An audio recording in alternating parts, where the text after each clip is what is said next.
baby. I'm not sure if I'm overreacting, but she has been acting strange lately. She's 8 months old, correct? Yes, that's correct. What's been happening? Well, she used to crawl around the house, but she barely moves. She only lies in her crib. And there have been no changes to her diet or anything else? No, nothing has changed. Was there anything else? Well, I'm not sure if this is important, but anytime our dog barks or something falls on the floor,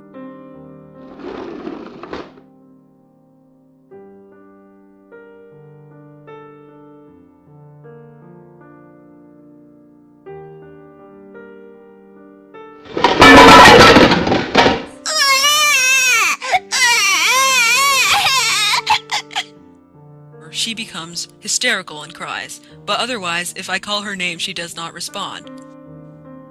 Let me examine her.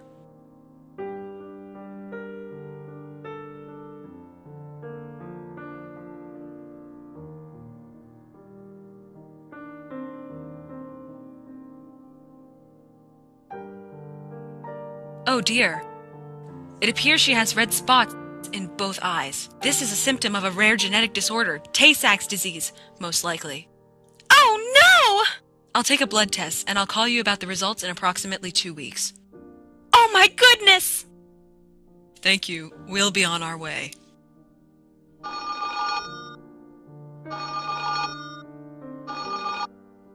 Hello? Hello, miss. Your results have come back for your child.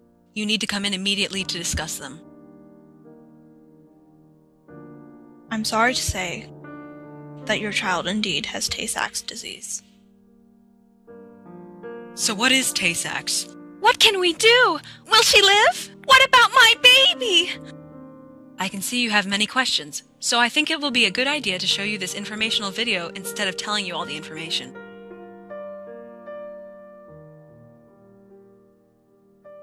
Disease is a genetic disorder.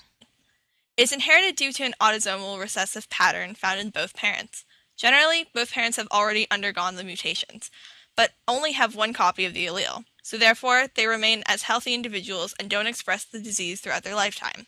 The child will either have a 25% chance of receiving a homogeneous recessive autosomal gene that expresses the Tay-Sachs trait, or a 50% chance of becoming a carrier of the Tay-Sachs trait. If the offspring carries both recessive alleles, then the offspring will carry the disease and not live past the age of 5. To determine whether one is a carrier, one has to undergo carrier screening or a simple blood test. Another indicator of being Tay-Sachs positive would be for a child to have a red spot in the retina of their eye. If blood tests weren't done, then the disease would remain hidden in families for generations until one of the offsprings is born with the disease. Even without a family history of Tay-Sachs, it is still possible to be born with the disease. However, there have not been any or barely any cases where this has occurred.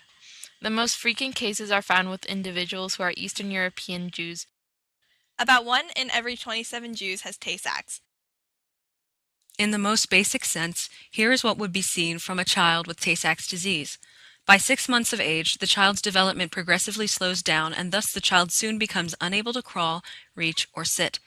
The child may also have problems breathing and swallowing. Gradually, by the age of 2 years old, the child becomes generally unresponsive to their environment and can become deaf, paralyzed, and blind.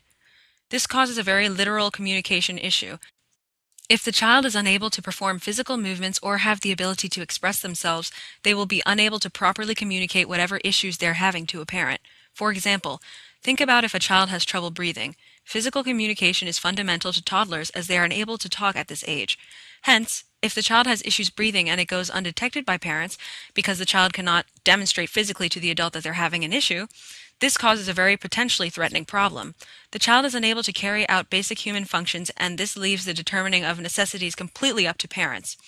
This is clearly not a functional cycle of communication, which is a necessity for infants who are unable to speak for themselves. The parent is unable to know, therefore, if the child is okay.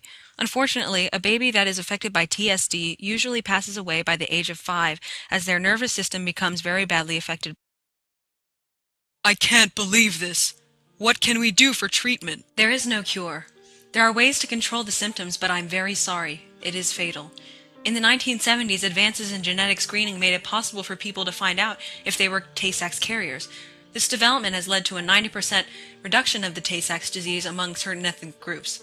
Scientists researching therapeutic treatments are receiving funding from large organizations such as the NIH. And most research is aimed to either restore the missing enzymes or to reduce the accumulation of gangliosides. I'm sorry to say, there's nothing much we can do. Oh, we'll make sure that the baby lives her days to the fullest.